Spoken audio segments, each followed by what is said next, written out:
কইছিলে তুমি? আজকে অনলাইনে খুঁজে পাইনি। আজকে কলেজে গিয়েছিলাম, সব ঘন্টাগুলো করে তামান্নাদের বাসায় গিয়েছিলাম। তামান্না আপু আজকে কলেজে গেছে? একসাথেই তো গেলাম। কিন্তু তামান্না আপু তো আজকে নাকি কলেজে যায়নি। তুমি কিভাবে জানো? না, ওনারা বলছিলাম যে তুমি কই, তোমার খবর নাই সারাদিন ধরে। চিন্তা হচ্ছিল, পরে বললো ভাইয়া আমি তো কলেজ যাইনি, সঠিক বলতে পারবো না। আসলে ও প্রাইভেট শেষ করে চলে আসছে, তবে কলেজে একসাথে গেছি। শিওর তো তুমি, তাই না? এমন ভাবে কেন বলতেছো? আমি কি বানাই বলতেছি? তামান্না হয়তো মজা করে তোমার সঙ্গে।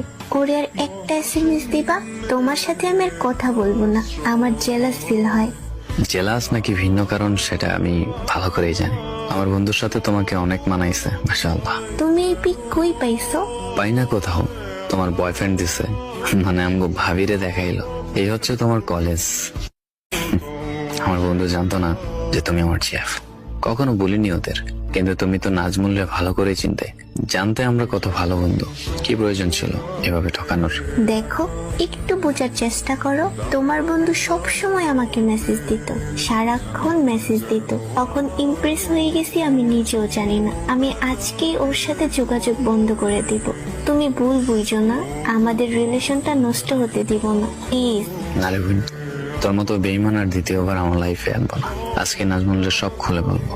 আর ওর এতটুকু জ্ঞান আছে যে ও ফ্রেন্ডশিপও বোঝে, রিলেশনশিপও বোঝে। আর তুমি বললে কি ও তোমাকে সারাক্ষণ মেসেজ দিত?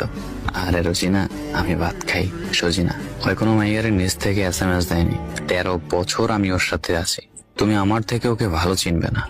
সুমিথা না বইলা বললেই পারস নাজমুলরে তুই পছন্দ করতি, আর ওরা তোর ভালো লাগতো। দেখো, এইবার ভুলটা ক্ষমা করে দাও, কথা দিচ্ছি কখনো আর এমন করব না, প্লিজ। জি না, আবার পালবো না। আল্লাহ হাফেজ।